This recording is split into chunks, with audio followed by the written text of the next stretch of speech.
नमस्कार, आप देख रहे हैं दिल्ली बाज़ार। मैं एसके रंजन, व्यापार जिन्स की खास खबरों के साथ। आज विशेष में बात करेंगे दालों के बारे में और चर्चा के लिए हमारे साथ हैं दिल्ली ग्रेन मर्चेंट एसोसिएशन के पूर्व कोषाध्यक्ष रामचंद्र गुप्ता जी। आइए इनसे बात करते हैं, क्या कुछ बता रहे हैं दालों के बारे में। रामचंद्र जी, दिल्ली बाज़ार में आपका स्वागत है।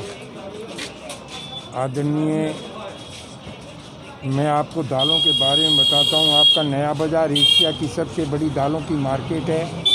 इसके बाज़ार के भाव से 40% तो दुकानें अभी तक खुल भी नहीं रही हैं और 90 से 92% जो है ना, आपका सारा जितना भी जो मिलर्स है वो अपनी मिलों में बैठ कर के काम करने लग गया। बाज़ार की परिस्थिति बड़ी नाजुक हो गई है, यहाँ व्यापार कोई निकलता नहीं है। और दूसरी चीज़ ये है कि अभी फ़िलहाल जो है ना, सब चीज़ों की मार्केट मंदी चल रही है। उसका सबसे बड़ा कारण है चने की परिस्थिति जो है। NCDX के अंदर कभी चना 200 रुपये तोड़ दिया जाता है, कभी 100 तोड़ दिया जाता है, जबकि चने का स्टॉक जो है ऑल ओवर इंडिया के अंदर लंबा चौड़ा स्टॉक है नहीं। किसी भी मार्केट में, चाहे हरियाणा हो, पंजाब हो, यूपी हो, राजस्थान हो, महाराष्ट्र हो, कर्नाटक हो, कहीं भी चने का स्टॉक नहीं है। जो भी चने का स्टॉक है वो नेफिड के पास है। नेफिड का चना गवर्नमेंट जो है ना फ्री दालों के रूप में दे रही है। लेकिन जो स्टोरिये हैं, उन स्टोरियों ने पूरे बाज़ार को ख़राब कर रखा है। पैदा कम होती है उस देश के अंदर दालों को सस्ते में क्यों लिया जाता है? दालों को सस्ते में वहाँ लिया जाता है जहाँ पैदा ज़्यादा हो, खाने वाले कम हो।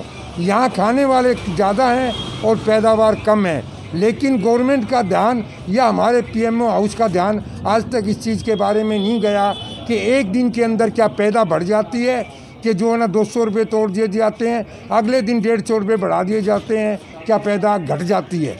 इन चीज़ों पर विचार करने के लिए मेरा अनुरोध है, गवर्नमेंट से भी अनुरोध है, दिल्ली गवर्नमेंट से भी अनुरोध है और आपका सेंट्रल गवर्नमेंट से भी अनुरोध है कि वो इस चीज़ के बारे में व्यापार जो नया बाज़ार के सुलझे हुए व्यापारी हैं उनके साथ बैठ कर के इस चीज़ के बारे में मीटिंग करें कि हमें NCDX में इन दालों को रखना है या नहीं रखना है। ज़मींदार को दालों का कोई भाव नहीं मिलता जी। ज़मींदार को आज जो है ना, जब चना मार्केट में आया था, चना 3500 रुपये 3800 रुपये बिक रहा था और आपका गवर्नमेंट का प्राइस जो था वो 4800 रुपये था। आपका इसी तरह तुअर का है, इसी तरह धान का है, हर चीज़ की परिस्थिति इसी तरह से है। तो मेरा तो अनुरोध ये है कि गवर्नमेंट को इसके बारे में विचार करना चाहिए और इस बाज़ार को ज़िंदा रखने के लिए आगे जो है ना, जो प्रणाली है, वो प्रणाली जो इन्होंने चालू की है कोटा सिस्टम की, वो कोटा सिस्टम बंद होना चाहिए। OGL के अंदर हर आदमी को इंपोर्ट करने का लाइसेंस देना चाहिए और वो काम चालू करना चाहिए।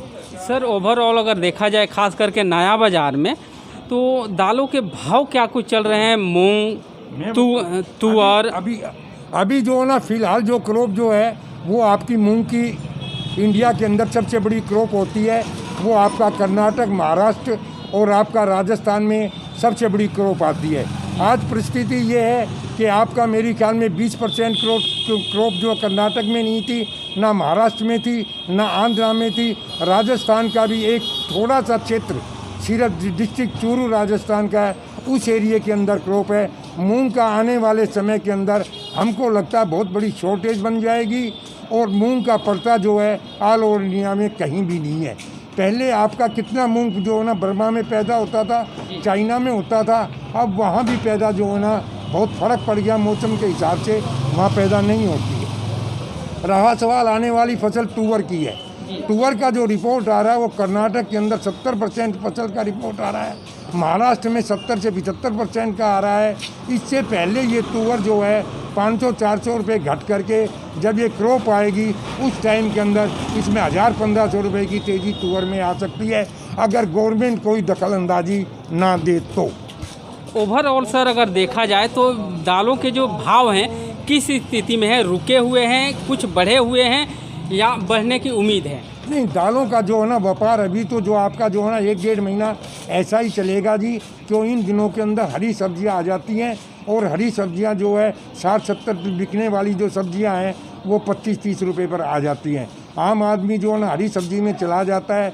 दूसरा क्या है कि कोरोना की वजह से आपका जो है सब रेस्टोरेंट वगैरह सब बंद हैं। ब्याह शादियों के अंदर 50 आदमियों का इंतजाम हो गया है, उसकी वजह से खपत कम हो गई है। लेकिन हमारा अंदाज़ा है 15 जनवरी के बाद आपका उड़द हुआ, मूंग हुआ, इन चीज़ों के अंदर हमारा ध्यान ज़्यादा तेज़ी का है। सर मूंग की नई फसल जो आ रही है यहाँ उसमें मंदा देखा जा रहा है, आने वाले टाइम में क्या स्थिति बनेगी मूंग में? अभी जो क्रॉप आ रही है, मैंने आपको बताया, जो क्रॉप आ रही है वो सिर्फ एक राजस्थान की क्रॉप आ रही है, बाकी किसी स्टेट में क्रॉप नहीं है।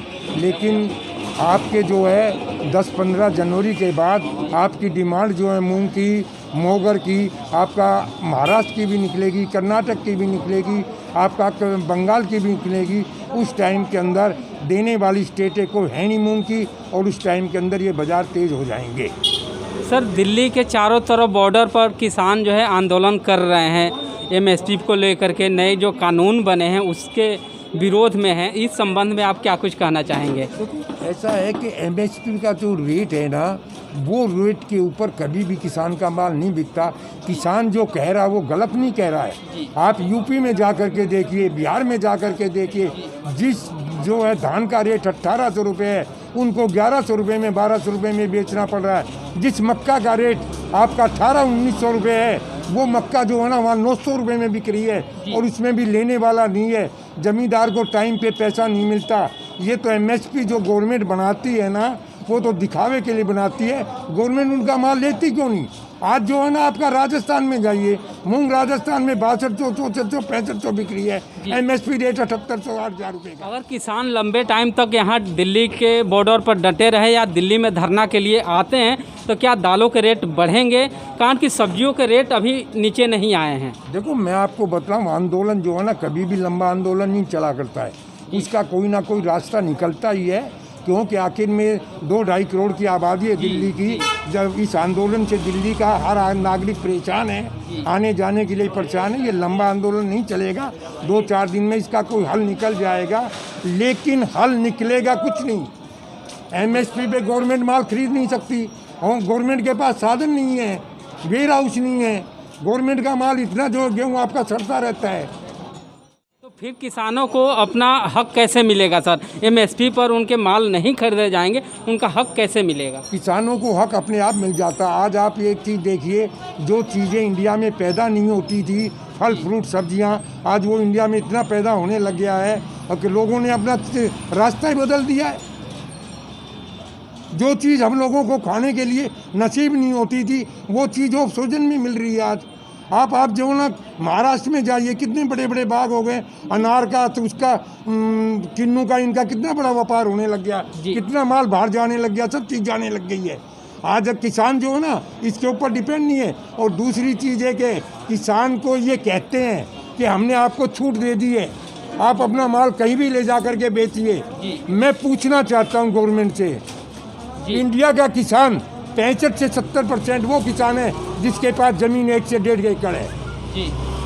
1-1.5 एकड़ की ज़मीन के अंदर वो 5 बोरी, 3 बोरी, 2 बोरी पैदा करके कहाँ लेके जाएगा? कहाँ लेके जाएगा?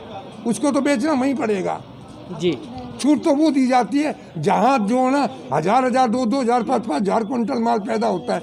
और आने वाले टाइम के अंदर ये बीच का व्यापार गवर्नमेंट ख़त्म करने जा रही है। इसके बारे में कुछ समय के बाद इन व्यापारियों को भी सोचना पड़ेगा कि हमें क्या करना है। सर दिल्ली बाज़ार से बात करने के लिए